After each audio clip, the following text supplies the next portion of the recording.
My channel Vidya temple. इस channel में आपका बहुत बहुत स्वागत है। इस चैनल में हम आपको इंग्लिश की तैयारी करवाएंगे, वो भी सभी कॉम्पिटिटिव एग्जाम्स के लिए, एसएससी, बैंकिंग एंड कैट। इस वीडियो में मैं आपको एसएससी सीजीएल 2020 इंग्लिश की तैयारी करवा रही हूँ और इडियम्स एंड फ्रेजेस पार्ट 3 को पढ़ा रही हूँ।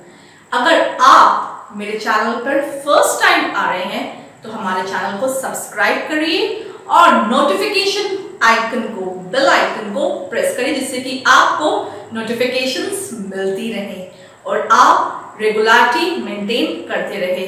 मैं आपसे रिक्वेस्ट कर रही हूँ to please press the bell icon, जिससे कि आपकी रेगुलरिटी मेंटेन रहे और हमारी कंसिस्टेंसी पढ़ाई का लिंक आपस में मेंटेन रहे। Let's move on to the board for the new examples of idioms and phrases। बच्चों, मैंने लास्ट क्लास में आप सभी को बताया था कि idioms होते क्या है। idioms क्या होते हैं? idioms हमारे कनेक्टिविटी होते हैं with the objects, with the person, with the animals, with the situation।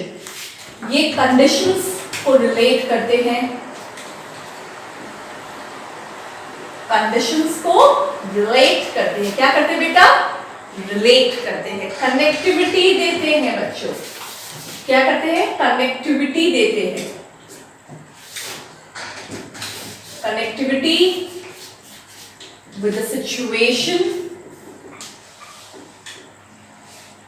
With an object,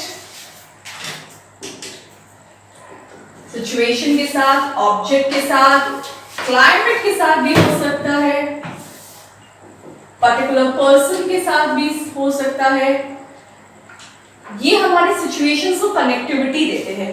जैसे जैसे आप न्यू न्यू एग्जाम्पल्स बेटा पढ़ोगे, आपको अपने डाउट्स क्लियर अप होते रहेंगे।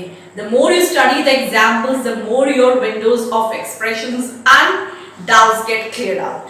सो let's move on to the example जो कि आज मैं आपको स्टार्ट करने वाली हूँ। द बैड एग हमारा नेक्स्ट एग्जाम्पल रहेगा। The bad egg. अब ये एग एक ऑब्जेक्ट है, उसके साथ एक हमारे कनेक्टिविटी हो रही है जो कि है वो बैड। जैसे कि हमारे पोजेसिव वर्ड्स में आता है गुड, बैड। अब हम एग को डिनोट कर रहे हैं, मतलब कि हम इसमें क्या लगा रहे हैं? एडजेक्टिव लगा रहे हैं। A part of the speech that is adjective is being put over it। ये आपका एडजेक्टिव आ रहा है, ये आपका ऑब्जेक्ट आ रहा है। तो हमने अपने ऑब्जेक्ट को, एग को आइडेंटिफाई किया किस वे में? बैड में। तो अब बैड एग, तो वो बैड एग क्या आप खाना पसंद करोगे? नहीं करोगे ना बेटा। तो जब आप खाना नहीं पसंद करेंगे बच्चा, तो आपके लिए ये चीज क्या हुई? वेस्ट ऑफ हुई। उसी तरीके से एक पर्टिकुलर पर्सन का बैड बिहेवियर भी वेस्ट होता है। तो यहां पर मीनिंग एक हमारी day to day daily life में होगा। It's an ill treated behaviour.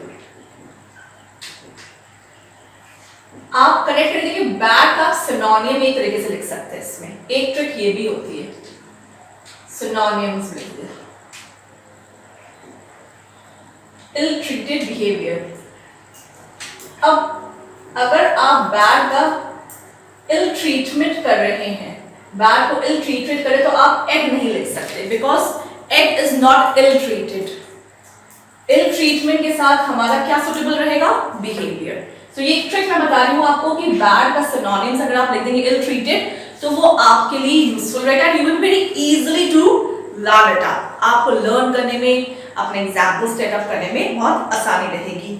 वो व्यक्ति जिसपे विश्वास ना किया, जैसे कि इल ट्रीटेड बिहेवियर या डिसऑनेस्ट पर्सन भी होता है इसका।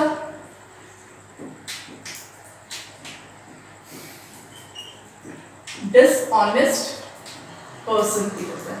The bad egg, ill treated behaviour या डिसऑनेस्ट पर्सन, ये हमारे दो इसके इडियम्स के मीनिंग्स हो गए। अब मैंने आपको बताया ना, मैं आपको वर्बली क्या पढ़ाऊंगी? इसके सेंटेंसेस। मुझे पता है बच्चे लोग अब सेंटेंसेस खुद भी फ्रेम करना सीख गए होंगे, क्योंकि मेरी 2 क्लासेस में बहुत सारे बच्चों ने कमेंट्स किए कि इट्स गुड कि आप हम लोग को एग्जाम्पल से नोटिफाई कर रही है इडियम्स को। थैंक यू बच्चा लोग। बट अब आप लोग खुद भी बनाइए एग्जाम्पल्स के साथ साथ उनके make sentences for your daily purposes. So the bad egg का सेंटेंस बनाते हैं हम लोग। क्या होगा इसका make sentence the bad egg का?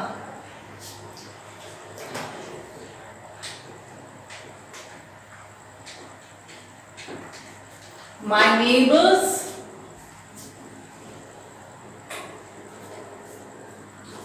always treat my children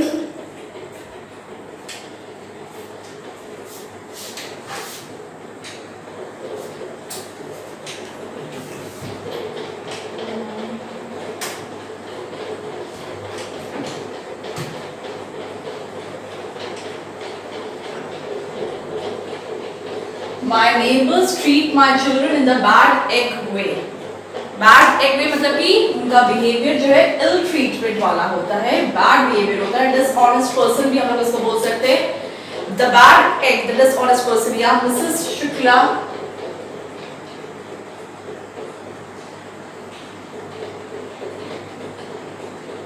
is the bad egg in our society. ये भी आप लिख सकते हो। Okay, both have the same meanings कि आपको ill treatment behaviour dishonest person situation को हमने ऑब्जेक्ट के साथ रिलेट किया, कनेक्ट किया है। नेक्स्ट एग्जांपल की तरफ हम मूव करेंगे। That is your eyebrow raising. Eyebrows सभी के पास होंगी, आईज के ऊपर तो होती ही है कि नहीं? आईब्रो रेजिंग, बट ये रेज कब होती है? What do you mean by raising? ये रेज कब होती है, मतलब कि ये ऊपर कब उठती है? वो ऊपर तब उठती है जब हमको कोई शॉक देता है। अब शॉक तो बैड भी हो सकता है एंड गुड भी हो सकता है, बट बैड शॉक में हमारी आईब्रोज रेज्ड अप होती, हमारी गुड में होती है। To get a surprise, to get a surprise. जैसे कि मूवीज में अक्सर कौन सरप्राइज होती है हीरो से? हीरोइन सरप्राइज हो जाती है। कोई हीरो लेकर आ गए bunches of flowers for them, a bouquet of flowers for them, तो वो सरप्राइज हो जाती है कि मेरा बर्थडे उनको याद रहा या मेरी एनिवर्सरीज उनको याद रही। You can come into connectivity with the movies, with atmosphere around you, the society along with you। आप sentences frame करिए, अपने आप को imagine करिए सिचुएशन में, अपने आसपास को imagine करिए, उनके sentences को frame करिए। मीनिंग आपको पता चल गया, to get in surprise। Eyebrows को मैंने बता दिया रेज करना मतलब कि उठाना, तो हम सरप्राइज में होते eyebrow raising. The marks obtained by me, the marks obtained by me in SSC raised my eyebrows। Okay, is that clear was you from all for you? कि जब हमको एसएससी में एग्जाम्स में मार्क्स पता चले तब हमारी आईब्रोज रेज्ड हो गया। I was surprised that I really got 180 plus above marks in English, and that is possible क्योंकि आप हमारे चैनल पर है विद्या टेम्पल पर, और जिसमें एक ही टारगेट है सभी बच्चों के लिए जो हमारे को ज्वाइन अप करें, to get them 180 plus। Because my channel's motto is a gateway to your success। और जो बच्चे नए हैं उनको बेसिक्स नहीं क्लियर है idioms and phrases के, no need to worry बच्चा, just go to the description box जहाँ पे लिंक प्रोवाइड कर रहे हैं हम आपको प्रीवियस वीडियोस की, जिसमें हमने आपको पढ़ाया है idioms and phrases का। लास्ट वीडियोस को जाइए, देखिए एंड समझिए। Any problem, go to the comment section, write it down, we will give you answers for your every queries। okay, next move करते हैं हम लोग एग्जाम्पल की तरफ, जो कि है face the music। ये तो बहुत ही सिंपल है, जो कि हम लोग अक्सर फेस करते हैं। अब इस पैंडेमिक डिजीज जो हुई है कोरोना में, भले हमारा म्यूजिक का वर्जन बदल गया होगा कि हम अपने घर पर ही प्ले कर रहे होंगे, बट दैट डजंट मीन कि हम उसको फेस नहीं कर रहे होंगे। यूजुअली जब हम मैरिजेस में जाते हैं, जैसा भी बजता है बैंड बाजा बारात वाले बजाते हैं, हम उसको फेस करते हैं। तो मतलब कि हम उसके साथ अपने आप को एडजस्ट करते हैं। किसको एडजस्ट करते हैं? वहां के एटमॉस्फेयर। करते कि नहीं करते? तो अब यहां पर क्या हो गया? Face the music to bear the consequences।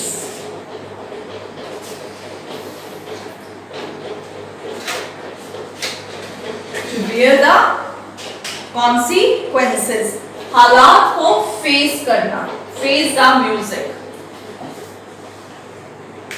During the pandemic disease of corona, the world had to face the music in their atmosphere। इसका मतलब क्या हुआ कि पैंडेमिक डिजीज पे पूरे वर्ल्ड ने इसको फेस किया as if the music was playing on our faces, कि हमें उस consequences में adjust करना पड़ा, whether it was the big politicians, whether it was a normal common man। हम बात करें कोई भी पर्सन था, उसने उसको फेस द म्यूजिक कॉन्सिक्वेंसेस के साथ अपने आप को एडजस्ट किया, हालात के साथ समझौता किया। क्या किया हमने? समझौता किया। चलिए नेक्स्ट लाइन पे आते हैं। फेस द म्यूजिक का एग्जांपल मैंने आपको बता दिया, फेंट हार्टेड।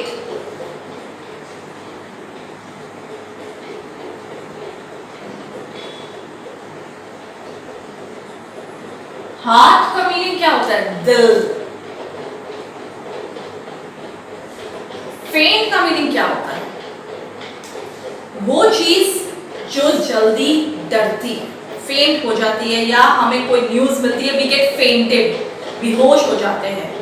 और यहाँ पर दिल बेहोश नहीं होता, यहाँ पर क्या होता है? हमारे एक्सप्रेशंस की बात हो रही है। हार्ट क्या हो जाता है? फेंट हो जाता है, बैठ जाता है। वो कब बैठता है? जब हमें लगता है कि हम इस चीज को अचीव नहीं कर पाएंगे, या हम इस टारगेट पे आगे नहीं पार कर सकते अपने मेहनत को। बट तो यहाँ का मीनिंग क्या होगा? That you are really in timid condition, in terror, डर लगता है आपको। फेंट हार्टेड कि आपका दिल बैठ गया है, you have lost your all of your confidence. तो फेंट हार्टेड हो गया आपका। तो आपका मीनिंग यहाँ पर क्या हो गया बच्चा? आपका मीनिंग हो गया यहाँ पे टिमिड। टिमिड का मतलब क्या होता है? डरपोक दिल, डरपोक दिल। ओके, टिमिड, फेंट hearted. Seeing the height of Mount Everest, seeing the height of Mount Everest, Ria got faint-hearted.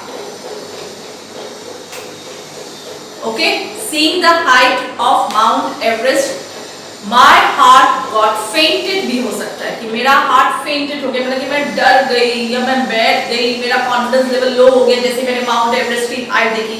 Usually होता है बच्चा, ऐसे होता है, आप किसी माउंटेन की हाइट देखते हो और ये सोचते हो कि कैसे इतने बड़े बड़े पर्सनालिटीज ने इसको क्रॉस डाउन किया होगा, कैसे इसके ऊपर अपने आप को कॉन्कर किया होगा, how did they do that.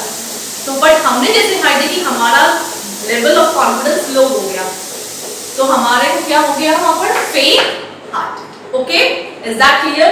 आप लोग बच्चा ये सब नोट कर लीजिए, जहां पे भी डाउट्स हो हमारे को कमेंट सेक्शन में जरूर बताइए, बिकॉज आपको ये नोट्स बहुत यूजफुल होने वाले हैं फॉर एसएससी एग्जाम्स के लिए।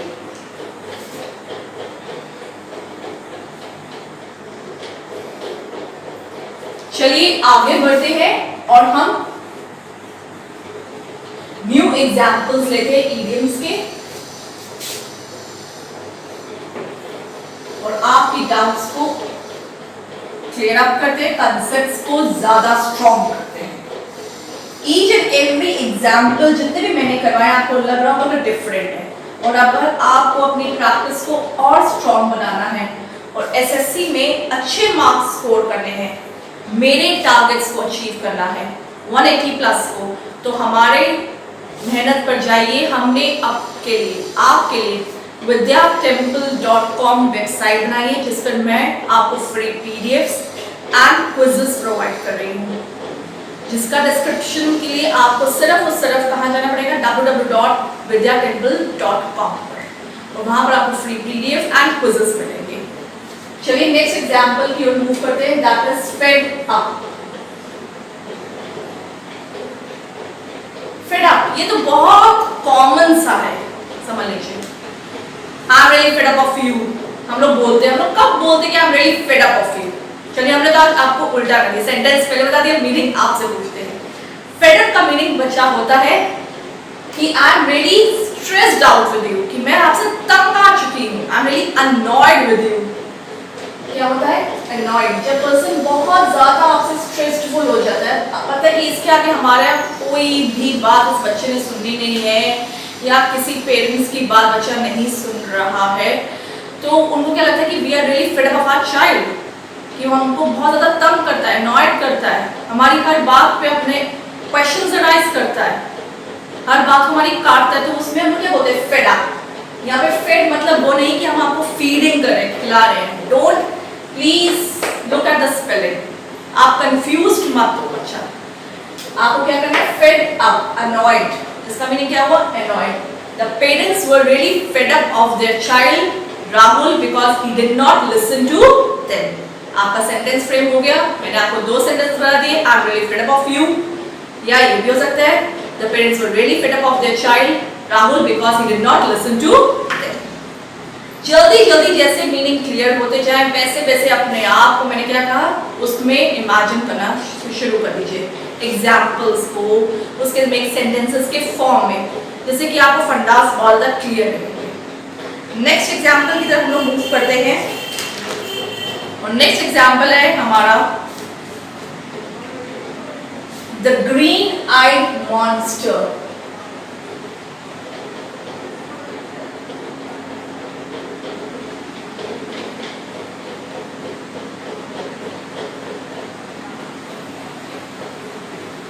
The green eyed monster. Monster किसको बोलते हैं हम लोग? Monster, who is this monster? ये मॉन्स्टर होता क्या है? मॉन्स्टर होता है भूत। भूतों बोलते हैं ना, ग्रीन आइड है। अब मॉन्स्टर्स तो जब भूत है तो ब्लैक आइज हो, you all have seen the movies of Amitabh Bachchan that is Bhootnath. आपने देखा होगा कि वो कितने शाबी लुक में होते हैं ना, big big nails, big big hairs, rough and dirty wearing clothes. सभी ने देखी होगी अपने लाइफ टाइम में वो मूवी, जरूर देखी होगी, तो you will get the image of that particular person. अब वो ग्रीन आई होते हैं। ग्रीन आई मतलब कि आप समझ लीजिए एक भूत का ग्रीन आई होना, मतलब कि एक पर्टिकुलर पर्सन का किसी से जेलसी फील करना। क्या होना? जेलस फील करना। क्या होता है वो? ग्रीन आई जेलसी शो करता है। क्या करता है? और वो आपको किस में कन्वर्ट कर देता है अगर आप किसी से जेलस करते हैं? मॉन्स्टर के बिहेवियर में। आपके लुक्स की मैं बात नहीं करूंगी, आपके बिहेवियर की बात करूंगी। When you get jealous you just react like a monster. अब मॉन्स्टर की तरह अपने आप को रिएक्ट करते हैं। यहाँ पे कलर ऑफ आईज से हमने आपको मीनिंग का रिजेम्बलेंस बताया। अगर रेड आई होता तो क्या होता? वहां पर रेड आई होता तो आपकी फ्रस्ट्रेशन होती, आपका एंगर होता। Red I always shows that anger, revenge, whereas jealousy is always shown by green eye। देखिए रिमेंबर हो गया ना आपको? ग्रीन आई मतलब कि jealousy, monster that you react like a monster, आपका बिहेवियर भूत है। a green eye monster। seeing the new car in my home, Mrs. Gupta had a green eyed monster on the car। मेरे घर पे नई गाड़ी को देख के मिसेस गुप्ता की जेलसी वाली फीलिंग आ रही थी। मतलब कि वो स्वीट्स तो खा रही थी हमारे घर पे, बट वो हैप्पीली नहीं खा रही थी, वो जेलस हो रही थी सीइंग द न्यू कार। अब जब किया किसी घर पर आ जाएगी सेल्टोस, तो आपको लगेगा ही कि जेलसी वाली फीलिंग पड़ोसियों को तो होती ही है। Okay, next move to the examples पे आ जाए हम लोग। चलिए नेक्स्ट एग्जांपल हमारा हो गया deep pockets. Oh my God, pockets की बात हो गई। अब पॉकेट्स में तो हम एक ही चीज भरना पसंद करते हैं, और वो है money. What do you like to fill up your pockets always with? Money, because money is the thing that give you every luxurious, everything which you want to purchase from the market. Luxurious life के लिए आपको क्या चाहिए? Money. अब वो deep है। Deep मतलब क्या होता है? गहरा। It's not narrow, it's widen. गहरा है, वाइडन है, बड़ा है। Anything you can denote with it. मैंने क्या कहा था, आपको कोई भी एडजेक्टिव मिलेगा तो आपको उसकी क्वालिटीज पे ध्यान देना है, कनेक्टिविटी पे देखना है, इडियम्स कैसे कनेक्ट हो रहे हैं with the object.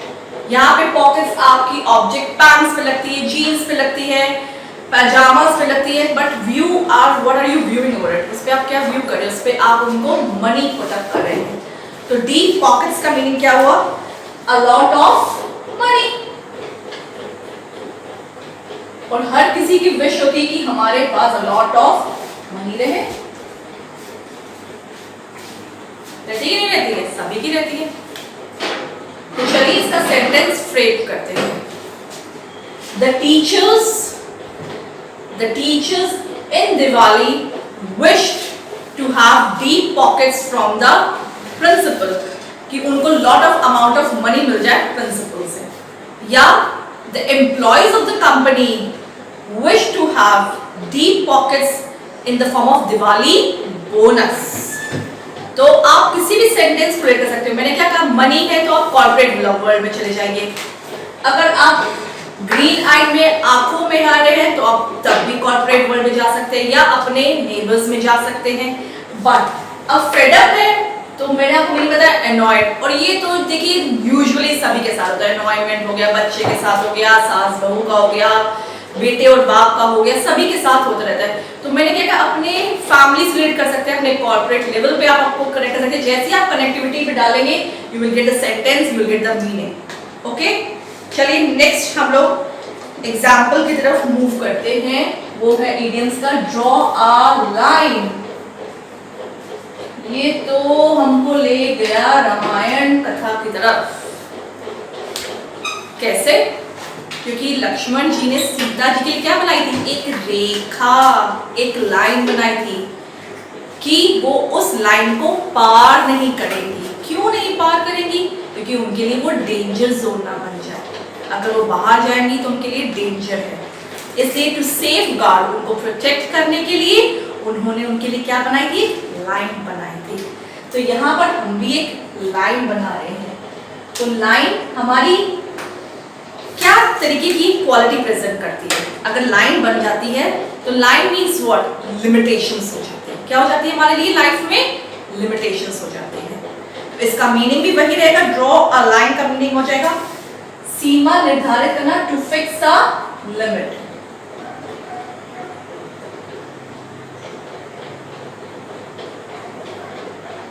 Okay,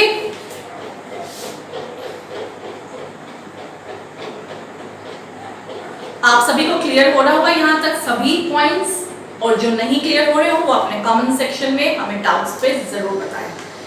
draw a line. Children while playing the badminton matches drawed a line to make their two different portions। आप जब बैडमिंटन अपनी गलियों में खेलते हैं, अपने नेबर्स में खेलते हैं, अपनी कॉलोनी में खेलते हैं, यूजुअली बच्चे क्या करते हैं, नेट ना होकर तो वो एक लाइन ड्रॉ करते हैं चॉक से कि ये तुम्हारा पोर्शन है और ये हमारा पोर्शन है। You are not suppose to cross my portion और you are not suppose to cross your portion. आप लोग की लिमिटेशन क्या, क्योंकि आपको उस लाइन से पार नहीं जाना है, सिर्फ शटलकॉक को प्ले डाउन करना है। To draw a line, to fix a limit. तो मैंने आपको एग्जांपल बता दिया बैडमिंटन मैचेस का। अब नेक्स्ट एग्जांपल में हम लोग मूव करें। अगर आप लोगों को नोट करना है तो प्लीज नोट करिए, because these notes are very useful and helpful to you. और आगे और एग्जाम्पल्स के लिए हमारे पीडीएफ पर जरूर जाए। हमारी वेबसाइट है www.vidyatemple.com, जिसमें आपको free PDFs and free quizzes provide होंगे for to make you more and more concepts clear. Because examples जितने ज्यादा होंगे उतनी ज्यादा आपके कॉन्सेप्ट्स को क्लियरेंस मिलेगी। So just note down your examples. और हम लोग आते हैं नेक्स्ट एग्जाम्पल की तरफ, जो कि आपको और क्लियर अप करेगा इडियम्स के बारे में। जितने भी मैंने एग्जाम्पल्स अभी तक आपको पढ़ाए हैं, आप देख रहे हो कि each and every example is different, but इसमें एक ही चीज कॉमन है जो मैं आपको बताती रहती हूँ, रिलेटिव। आप इसमें कनेक्टिविटी और रिलेशनशिप्स बनाएंगे, then only you will get to know what idioms are. Next example है does not hold water. Does not hold water, पानी कब टिकता है? डज नॉट, नॉट की बात होगी मतलब कि नहीं वाला फ्रेज तो है, नेगेटिविटी आ गई। होल्ड, पकड़ नहीं है, पकड़ भी नहीं है, किसकी नहीं है? पानी की। अब पानी की पकड़ तो तब आती है जब हम पानी को किसी थिंग या ऑब्जेक्ट्स में डालते हैं, जैसे कि बॉटल्स में, ग्लासेस में डालते हैं। और प्लीज अपने डज नॉट होल्ड वाटर में इस बात रखिए कि पानी आपके हाथ में, इसमें बात करें, हम बॉटल्स में नहीं बात कर रहे हैं, हम इसमें बात करें अपने हैंड्स में। ओके, तो does not hold waters can not be believe, मतलब कि वो चीज जो हम लोग हाथ में नहीं पकड़ सकते, मतलब कि हम किसी पे कोई विश्वास नहीं कर सकते। आप अपने हाथ में पानी को नहीं पकड़ सकते, आप अपने हाथ में पानी डालिए एंड इसको जब यू फिस्ट बनाएंगे तो आपका वाटर जो है यहाँ से फ्लो आउट हो जाएगा। हो जाएगा कि नहीं हो जाएगा? यहाँ से फ्लो होएगा। So are you holding the water? No. आप बकेट में जाइए, आप पानी को ऐसे पकड़ेंगे, then you just grab it, will you be able to hold it? आप ऐसे भी नहीं पकड़ पाओगे। For a second, for a 2 second, for a 3 second your water will just flow down from your hands. तो यहाँ पे पानी को कहाँ होल्ड करने की बात है? पानी को होल्ड करने की बात हो रही है आपके हाथों में। तो जब पानी जो चीज होल्ड नहीं सकती, तो इसी तरीके किसी इंसान पे हम विश्वास करा नहीं जा सकता, तो उस चीज को हम लोग क्या बोलते हैं? Can not be believed. पानी को पकड़ पाना एक तरीके से हाथों में, it's unbelievable, unbelievable, can not be believe. इन चीजों पे हम लोग बिलीव नहीं कर सकते। तो does not hold water. The gossips of Mrs. Khurana does not hold water in society. कि मिसेस खुराना इतनी फ्राउ हो रहा है, मतलब कि इतनी हम बता दें कि इतनी ज्यादा वो हाई लेवल की बातें करती है कि सबको लगता है कि वो अनबिलीवेबल बातें कर रहे हैं। तो the talks of Mrs. Khurana does not hold water in the society. कोई उनकी गॉसिप्स को विश्वास के रूप में लेता ही नहीं है। Is that clear to all of you कि मैंने आपको कहाँ तक पढ़ाया है? अब नेक्स्ट एग्जाम्पल की तरफ हम लोग मूव करेंगे, और नेक्स्ट एग्जाम्पल हमारा है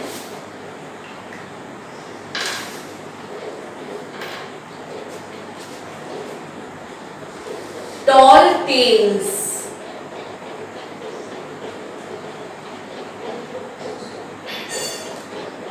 tall, फिर मैंने कहा कि एडजेक्टिव हो गया। टेल्स, टेल्स यहाँ पर ध्यान दीजिएगा, टेल्स यहाँ पे स्पेलिंग पे TALES। टेल्स यहाँ का मतलब होता है stories. What does it mean? It means stories. और वो टॉल हो रही है, ब्रीफ नहीं हो रही है। स्टोरीज जितनी भी होती है ब्रीफली प्रिस्क्राइब होती है, डिस्क्राइब होती है बुक्स में। टॉल स्टोरीज है, इलॉन्गेटेड वे, मतलब कि लंबी कहानियां।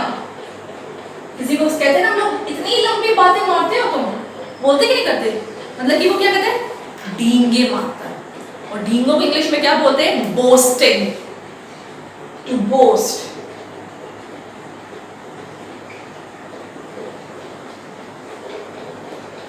डींगे मारता है। My friend was telling tales to me from returning when he returned from America।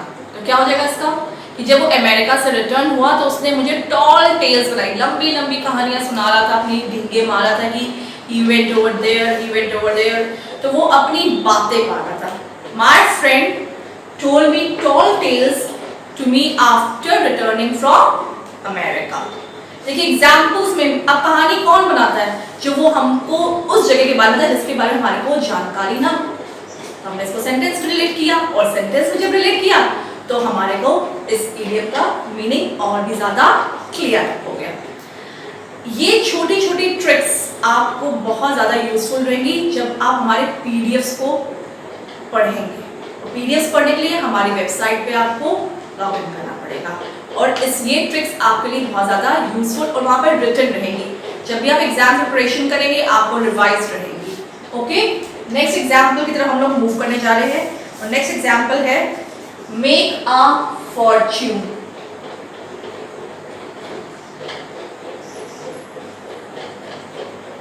Make a Fortune. Fortune क्या होता है? अब बच्चे बोल रहे होंगे मैम फॉर्च्यूनर गाड़ी, क्या हम फॉर्च्यूनर गाड़ी बनाने जा रहे हैं यहाँ पर? नो, हम फॉर्च्यूनर गाड़ी के लिए अपने लक को बनाने जा रहे हैं। Fortune means what? Luck. What is it? Luck. To make, उसको हम बिल्डअप कर रहे हैं। अब जब हमारा किस्मत साथ देती है तो इंसान क्या कहते हैं? I will become this, I will become that, I will get this million amount of money, I will get this crore of rupees. तो आपके बिहेवियर एटीट्यूड में क्या है कि आई शुड बिकम रिच। आपको क्या बनना है? रिच। तो इसका मीनिंग भी आपने वही कर दिया। क्या हो गया? To become rich. क्या बन गया? To become rich. Make a fortune meaning क्या हो गया? To become rich. अब इसको सेंटेंस में फ्रेम करिए। सेंटेंस में फ्रेम करेंगे तो सबसे पहले Neha dreamt, Neha had a dream to become a CA consultant which made her fortune। जिसको वो अगर वो CA में आती तो वो रिच बन जाती। किससे? क्योंकि वो CA के कंसल्टेंट में आ रही थी तो वो रिच बन रही थी। Neha dreamt of becoming a CA consultant by developing her own fortune। आप इसको to make her own fortune, to develop her own fortune भी कर सकते हैं। डोंट लकीर के फकीर मत बनिए कि what is written is that only is to be learned. You have to make yourself by your own mind. अपने दिमाग से जब आप लर्न करोगे ना बच्चा तो आपके कॉन्सेप्ट्स, ट्रिक्स हमेशा फ्रेम आउट होते रहेंगे। ये मत सोचिए कि इट्स रिटन मेक तो I have to write make only. Sentence के अकॉर्डिंग फ्रेम करिए, सेंटेंस के अकॉर्डिंग उसके मीनिंग को ट्रांसलेट करिए। जब आप इस चीज को आप कंसेप्ट्स में आ जाएंगे आपको लर्निंग रट्टा मारने की जरूरत नहीं पड़ेगी because they are numerous, vast subject है ये आपके लिए इडियम्स। तो आपको इतने नंबर्स नहीं लर्न हो पाएंगे but when you go through it you should have the meanings in your eyes. आपके पास इडियम्स आप पढ़े, आपके मीनिंग्स आपके दिमाग में घूम रहे हैं कि दिस मैम ने ये मीनिंग बताया था, मैम ने वो मीनिंग बताया था। तो you have to do in that particular order. और मैं चाहती हूँ आप इसी तरीके से, क्योंकि मैंने भी इसी तरीके से इस चीज को लर्न किया। ओके, स्माइल करते हुए आगे बढ़ेंगे और नए एग्जाम्पल की तरफ मूव करेंगे because our target is to 180 plus. Okay, चलिए आगे बढ़ते हैं हम लोग नेक्स्ट एग्जाम्पल की ओर। और एग्जाम्पल है हमारा थिक एंड थिन। ये तो दोनों आपस में अपोजिट नहीं लग रहे आप लोगों को? मोटा और पतला, मोटू और पतलू, सीरियल के बारे में बात हो गई क्या? Thick and thin. थिक मतलब कि मोटी चीज भी थी, पतली चीज भी थी, पर हमने अपने आप को एडजस्ट कर लिया। अब दोनों चीजें हैं कि हमारे पास बुरा दौर भी था और अच्छा दौर भी था। दौर कब आया? जब प्रॉब्लम्स आती। बुरा दौर प्रॉब्लम्स का, अच्छा दौर खुशी का। तो in spite of all difficulties, मतलब कि हमने प्रॉब्लम्स को फेस किया। तो डिफिकल्टीज वर्ड क्या है यहाँ पर? In spite of all difficulties या प्रॉब्लम्स भी हम कह सकते हैं, डिफिकल्टीज या फिर प्रॉब्लम्स भी बोल सकते हैं बच्चा। In spite of all problems, in spite of all problems and in spite of all difficulties। अब इन चीजों को आप अपने पर्सनल लाइफ से भी रिलेट कर सकते हैं, नेशनल लेवल पे भी लाइफ को कंसिडर कर सकते हैं, अपने कॉर्पोरेट लाइफ में भी कि सेंटेंसेस कैसे बनेंगे। In spite of all difficulties या प्रॉब्लम्स। अब जब आपने कहा thick and thin, the war occurred in the country, the PM reacted to the citizens in a thick and the thin way. Prime minister ने कैसे react किया? Thick and the thin वे में react किया, मतलब कि in spite of all difficulties के वे में react किया कि कितनी भी डिफिकल्टीज हो जाए वॉर में, आप लोग को अपने कंट्री को सपोर्ट करते हैं। इन वॉर के टाइम पे थिक एंड थिन वे में उसे प्रमोट किया, हम लोग को सपोर्ट किया। तो ये हमारा सेंटेंस के रूप में फ्रेम अप हो गया। अब नेक्स्ट एग्जांपल की तरफ मूव करेंगे। अगर आप लोग को नोट डाउन करना है तो प्लीज नोट डाउन करिए सब चीजों को, क्योंकि ये आपके लिए बहुत ज्यादा यूजफुल रहेंगे। I am giving you 3 minutes to move on with the and refresh your all the examples.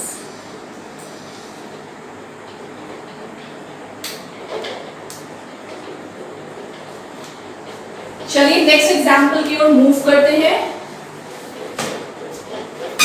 मैं कोई सीरीज अल्फाबेटिकल ऑर्डर में नहीं ले रही हूँ। I am taking those examples which may be difficult for you and which may not be easy for you to understand while you are learning it. जब हमको पढ़ रहे होंगे तो आपका ये एग्जाम्पल मैं ले लेती हूँ, that is full of beans.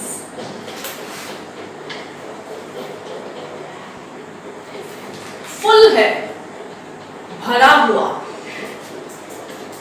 Completely. What does it mean? Complete है वो चीज। बीन्स है, अनाज भी हो सकते हैं, बीन्स है, कॉफी बीन्स भी हो सकते हैं, anything it could be. I can write over here source of food. Okay, don't be, मैंने कहा ना प्रिसाइज मत होइए कि वो चीज है, कॉफी के साथ ही कॉफी बीन्स होता है, किसी और कुछ नहीं होता। Don't go with that thing. आप उसको एक फूड का सोर्स मानिए, तो कंप्लीट सोर्स ऑफ फूड हो गया। जब आपके अंदर कंप्लीट सोर्स ऑफ फूड जाता है बॉडी में, तो आप कैसे फील करते हैं? बहुत रिलैक्स फील करते हैं। क्या फील करते हैं? वीक फील करते हैं? नो। देन आप क्या फील करते हैं? आप फील करते हैं एनर्जेटिक। क्या फील करते हैं? एनर्जेटिक। तो फुल ऑफ बीन्स मतलब कि complete source of food, energetic हो गया। तो यहां पर सेंटेंस क्या बनेगा?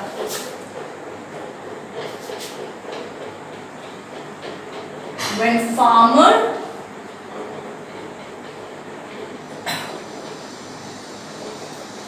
earned a profit with full of beans,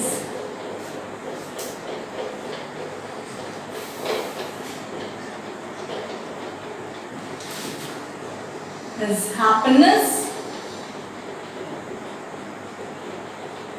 reflected on his face. थोड़े वर्ड्स को, अपनी वोकैबुलरी को अपने सेंटेंसेस में जब आप फ्रेम करेंगे ना, तो आपकी इंग्लिश बहुत ज़्यादा इंप्रूव होगी। अच्छे वर्ड्स के सेंटेंस फ्रेम करिए, ये आपकी वोकैबुलरी को भी स्ट्रॉन्ग कर रहा है। इंग्लिश तब अच्छी बनती है जब आप अपने वोकैबुलरी में सेंटेंसेस बनाते हैं, अपने सेंटेंसेस में न्यू वोकैबुलरी वर्ड्स को इनपुट करते हैं और इडियम्स को भी साथ में इंक्लूड करें।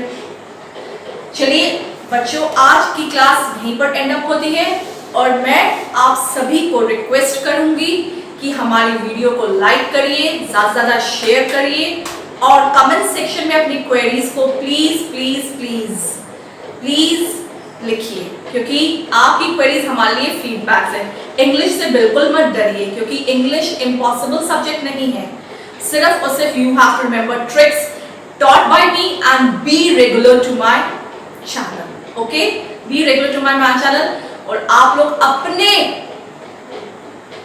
गुड मार्क्स के लिए क्या करना है? आपको हमारे चैनल को सब्सक्राइब करना है और नोटिफिकेशन बेल को प्रेस करना है, जिससे कि आपकी रेगुलरिटी मेंटेन रहे। Because we have learn the slogan from our PM, पढ़ेगा इंडिया तभी बढ़ेगा India. Thank you for the class today.